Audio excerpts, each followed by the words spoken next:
नमस्ते दोस्तों। आज मैं आपको एक ऐसी कंपनी की कहानी सुनाना चाहता हूं जो भारत में ऑनलाइन रीसेलिंग को बदल रही है। मीशो। 2015 में संजीव बर्नवाल और विदित आत्रे ने मिलकर मीशो को शुरू किया। इसका आइडिया कुछ स्विगी या जोमेटो जैसा था, लेकिन फैशन के लिए। लोकल शॉप्स ऐप पर रजिस्टर करते, कस्टमर्स ऑर्डर देते और डिलीवरी वाले पहुंचा देते। विदित ने एक बार कहा था कि इस दौरान संजीव और मैंने हर काम खुद किया।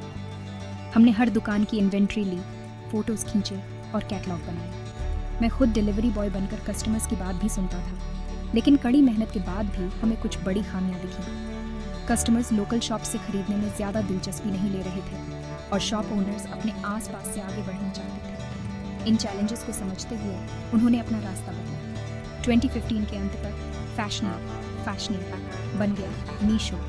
फाउंडर्स ने दुकानदारों और रीसेलर्स से मिलकर उनकी प्रॉब्लम समझी।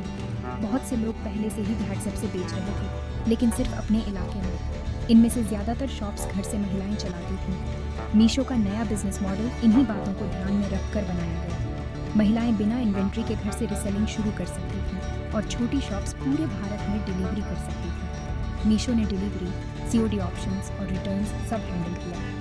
तो मीशो सप्लायर्स, रीसेलर्स और कस्टमर्स के बीच एक सेतु की तरह काम करता है। ये छोटे बिजनेसेस को ऑनलाइन फलने फूलने में मदद करता है और लॉजिस्टिक्स और कस्टमर सर्विस का भी ख्याल रखता है। मीशो का मिशन सबके लिए इंटरनेट कॉमर्स को आसान बनाना। इसका विजन भारत में 100 मिलियन छोटे बिजनेसेस इंक्लूडिंग इंडिविजुअल एंटरप्रेन्योर्स को ऑनलाइन कामयाबी दिलाना। लेकिन ये सफ़र आसान नहीं था। कोविड-19 महामारी ने बहुत नुकसान किया। सप्लाई चेन्स टूट गईं और ग्रोसरीज और मास्क जैसी ज़रूरी चीज़ों की तरफ ध्यान देना पड़ा। उन्होंने रीसेलर्स को सपोर्ट करने के लिए माइक्रो क्रेडिट स्ट्रैटेजी भी लागू की। मीशो को फ्लिपकार्ट और अमेजॉन जैसे दिग्गजों से कड़ी कंपटीशन मिली, जिसकी वजह से उन्हें सोशल कॉमर्स से B2C पर शिफ्ट होना पड़ा। इस बदलाव के लिए बहुत कैश बर्न हुआ और लंबे समय तक चलने के लिए छंटनी भी करनी पड़ी। इन सब चैलेंजेस के बावजूद मीशो ने एक बड़ा असर छोड़ा है। इसने ई-कॉमर्स को सबके लिए आसान बनाया है। अनगिनत एंटरप्रेन्योर्स, खासकर महिलाओं को अपना बिजनेस शुरू करने और बढ़ाने में मदद की है। तो अगली बार जब भी आप कोई ऑनलाइन बिजनेस शुरू करने की सोचें, तो मीशो के सफ़र को याद करें। ये लचीलेपन, इनोवेशन और अपने विजन पर भरोसा करने की कहानी है। देखने के लिए शुक्रिया।